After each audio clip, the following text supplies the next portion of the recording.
Heli Direct! What's up, guys? This is Herman, aka Hack, with Heli Direct. I'm here with the Tron 5.5 Orion. Gonna do a build video for you guys, along with a quick flight and first impressions, and some tips and tricks along the way. Things to look out for while you're building it. All right, let's dive into it and start with the first part of the kit. All right, guys, this is the first part of the build. Everything comes pre-assembled. Everything you see here, minus the main shaft. It does come with 70 Shore dampeners in the head from factory or out the box. The ones that I mentioned in my unboxing video were 90 Shore. They come in a little spare bag, so I swapped those out. I tend to go for 90 Shore. If you're gonna run high head speed, I recommend that you switch them out so you have more of a crispy response.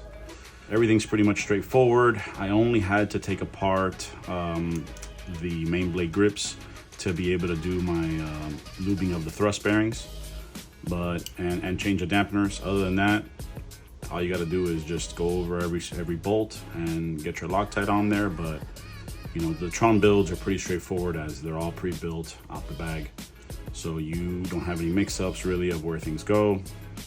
Fit and finish was amazing. All threads were super smooth. I also did undo this link right here so I could show you guys what I made mention of in the unboxing. The ball links for the blade grip to the swash are like the Tron 7.0, so they're 5.5 millimeters, and then the ones for the swash plate are your typical 5.8 dynamic 4.5 millimeters. We'll move on to the next one now. And this is the tail. The tail section right here comes already pre-built as well. Everything in this kit, I know that I'm going to be a little redundant with that, but everything in this kit comes pre-built. All the screws are loose, so all you got to do is take them apart, put Loctite. I like to take things apart just in case. Just something that I feel better about. If I take it apart and I grease it, or I check the grease, I'll feel better once I've made it. And the belt also comes already installed. So all you got to do is just put the tail case in, slide the boom through, tail case in, bolt it down, Loctite on everything. You do have to build the rod.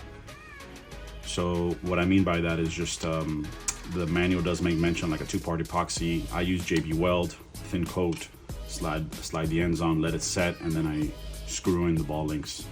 But other than that, pretty straightforward. I did. The manual does say that these are lubricated from factory. There is grease in the thrust bearings. I took them apart. It absolutely is lubricated from the factory and well built. I still did it regardless, but just wanted to let you guys know. Another cool addition is the little added tensioner here. Yeah, that should help. I mean, not that there was a problem from before, but man, they're making these things bulletproof now. The tail is super smooth though. Once you have it built, it is like silky smooth. No play whatsoever. Definitely a typical Tron tail. All right, moving forward towards the chassis, guys. I did streamline the build a bit. It's got carried away. It is very easy to put together, mainly because the screws are already put in many different places. You see the manual once or twice, and it's very easy to just navigate around the chassis, especially if you've built a Tron Heli before. But I wanted to make a few highlights about the bearing blocks. Dual up top for better lifespan, one in the bottom. The servo layout, 120 degrees, typical on all the Tron birds that I've built in the past. The gyro layout, enough space to be able to put the wiring in the bottom. If you like, you could even have it coming from the back. There might be some space to pull it off in the front, but I mean, that's all preference. There is a little bit of space down here to be able to have the wires, depending on how you orient the ESC, but enough space to be able to run the wires and even put a little cap in the bottom. It's good to have a backup guard. The layout for the motor mount, you could definitely fit a 40-20, 40-25. I will be putting a 40-30. It is a little overkill, but I mean, with a 19 millimeter thick main gear, it's like begs for it. So that said, the belt tensioner is also a great addition. Adjustable, because kind of like the Advance for the 7.0. And I have heard that it is compatible with the Dynamic and the Nitron 90. So whenever those parts do come out, I do recommend you get it if you have a problem with belt slapping. I never had an issue, but I have noticed a better consistent tail when the tensioner is installed on the 7.0. Also, enough space for the battery.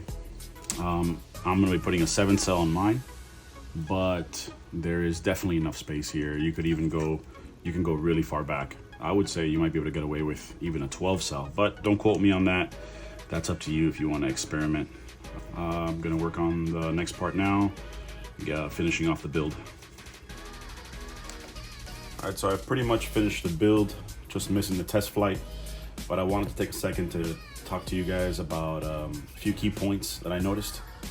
So when installing the boom, you are at, according to the manual, the starting position, which is where the spring is just flush with the tensioner. And once you install the boom, you go ahead and you pull on it, and you don't want to have it too tight. You remember the tensioner is going to do some of that lifting. So just get it snug, and then you do 3 turns of tension as a starting point on the tensioner. And then you can go up and down from there depending on how you feel. If you have too much resistance, too tight of a belt will cause resistance.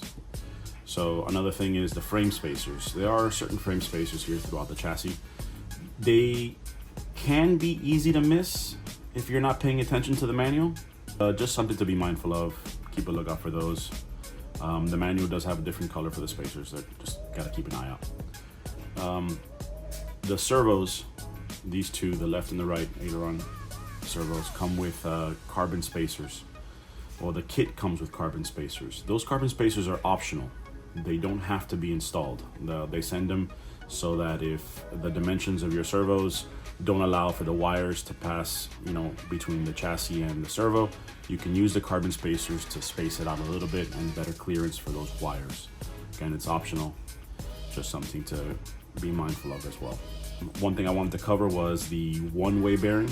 So it's a common misconception to use like a thick grease on roller bearings. The manual does say either use grease or oil. I usually stick to oil when it comes to the roller bearing type one-ways. The sprogs are usually like the thicker, like a synthetic grease. Don't over grease it or don't over oil it. Use 3 to 4 drops, and that should be good for the one-way. I wanted to go over also the hardware that I'm using on this build. So for the cyclic servos, I'm using Torque CL1208s, and for the tail, I'm using an 0704 Torque servo.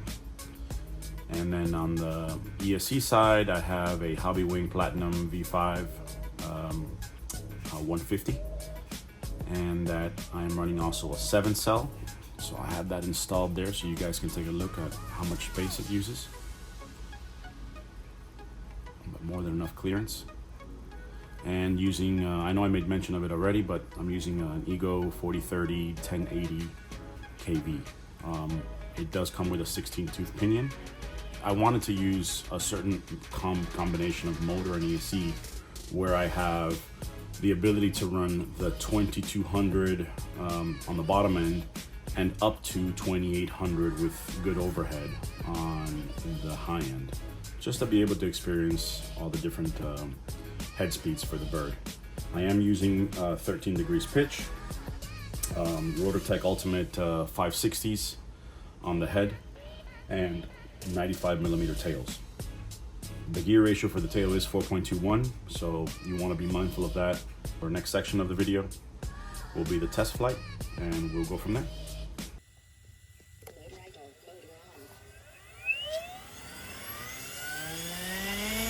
So I already had a couple tuning flights. This is bank 1, 2100, 13 degrees pitch.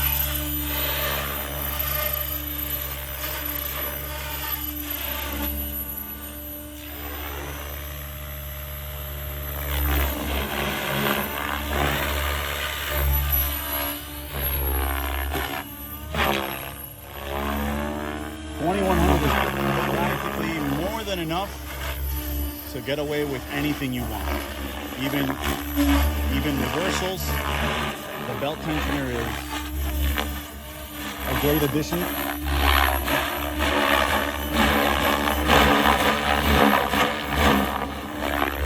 Now this is on 7-cell, so it does have a little bit more oomph, and a 4030 motor.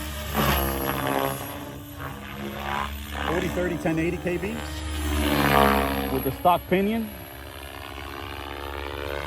V-Bar Evo.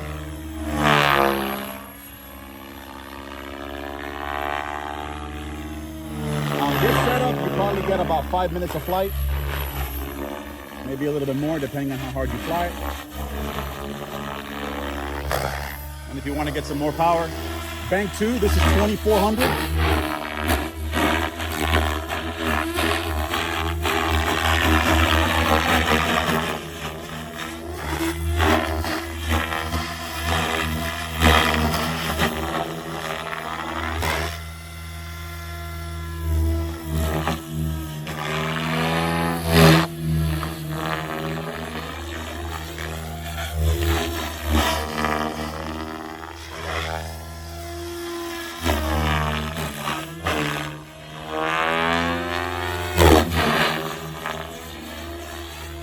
And then the uncharted territory of Bank 3, which I'm kind of scared of because it turns into a pinball machine. 2700.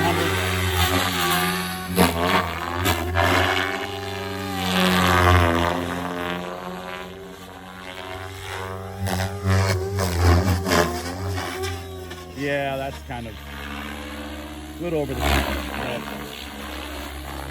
for all the guys that love the crazy RPM, let's just say that I got 250 amps peak out of that on a 150 ESC. So do so on your own risk.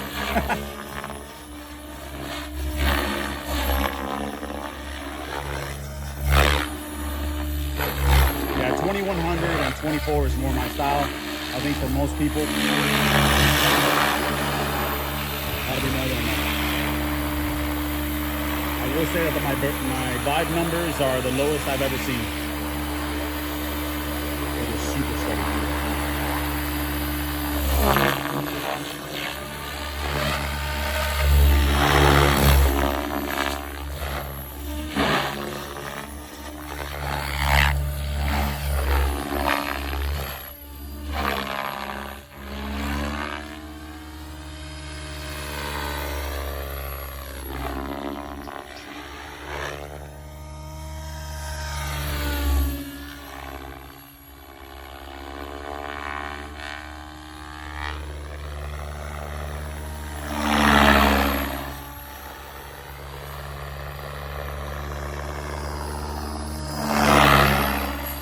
It flies super precise. It's extremely agile. It's docile on the RPM, but if you up the agility, it'll roll, flip on the dime.